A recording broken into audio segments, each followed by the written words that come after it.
In the news this week, a study confirms children suffer as a result of divorce, Scotland's controversial named person guidance is delayed yet again, and hundreds of thousands attend a March for Life in the US.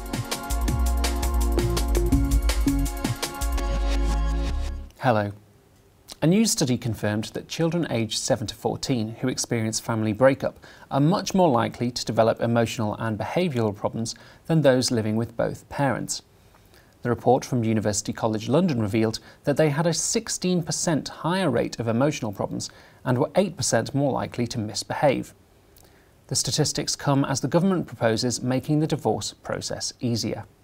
Colin Hart, speaking for Coalition for Marriage, said, "Divorce for any and every reason, euphemistically known as no-fault divorce, could, according to the government's own research, cause the divorce rate to soar. It will inflict long-lasting pain on yet more young people and damage society as a whole."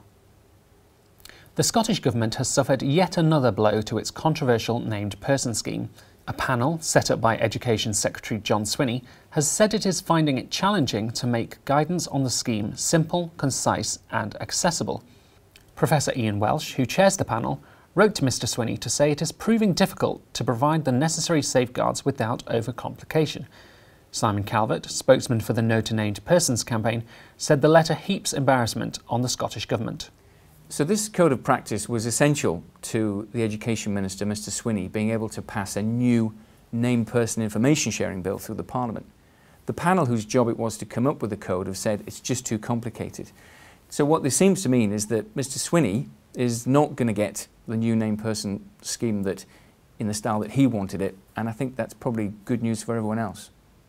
New figures from the Department of Health and Social Care reveal that the number of abortions carried out at 20 weeks and over has risen dramatically. In 2013, there were 2,753 in England and Wales, but by 2017, this had risen to 3,564, an increase of 30% over the 5 years.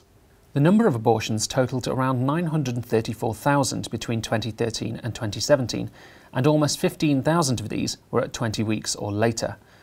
The Christian Institute's Kieran Kelly called it a tragedy.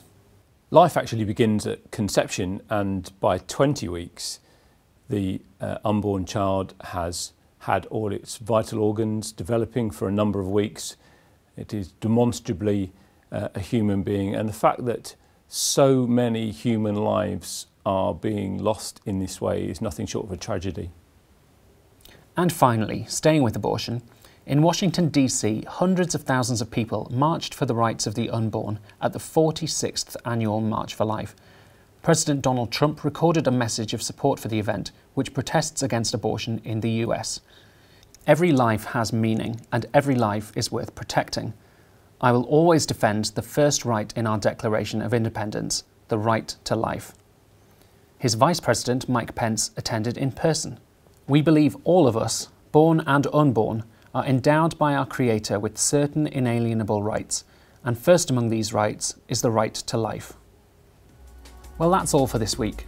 For more information on all of our stories and much more, visit our website at christian.org.uk. Until next time, goodbye.